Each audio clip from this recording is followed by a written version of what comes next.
Subscribe to our YouTube channel and press the bell icon for more cricket updates.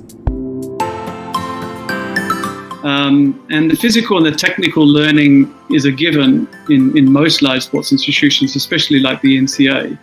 But how much emphasis is placed on addressing the mental health and conditioning of young minds now?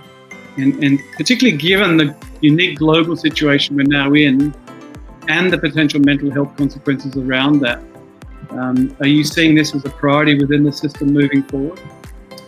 Yeah, so I think mental health has been an issue in sport, and it has been an issue in cricket, and it's heartening to see that there have been more conversations around this topic over the last decade or so, with many players actually having the courage and the confidence to actually admit to having issues. I mean, as you know, the sport and cricket especially it is a high pressure environment, and a lot of players play in that kind of environment. In the past, there's probably been a certain stigma associated with admitting to your weaknesses or your frailties, or admitting that you have a problem was maybe people didn't know how to react to it or didn't know how to deal with it.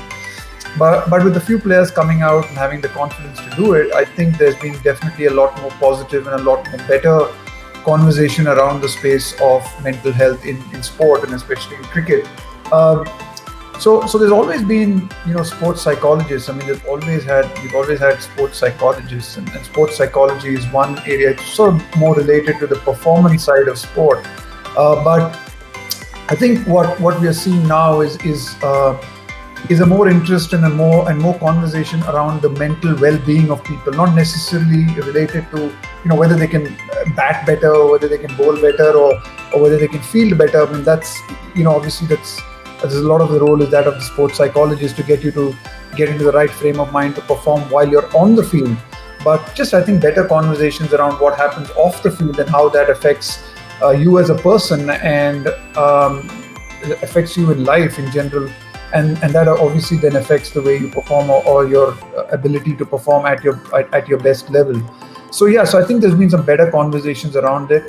I think definitely at the NCA, I think some of the things that we have tried to do over the last many years, and I think we consistently try to do that, is that a lot of our younger players, they do have access to sports psychologists during our camps, whether it's the under 16, under 19 camps for men and for women, or the under 23 camps. We will always have a sports psychologist who sort of comes in on these camps. If they're a 1 month camp, they're typically there for 8 or 9 days, 4 or 5 days in the beginning and 4 or 5 days at the end, just to give the players an opportunity to connect with the sports psychologist, and expose them to the different things both on and off the field, that and just give them an opportunity to share thoughts, I guess, with someone, and take it further if they want to.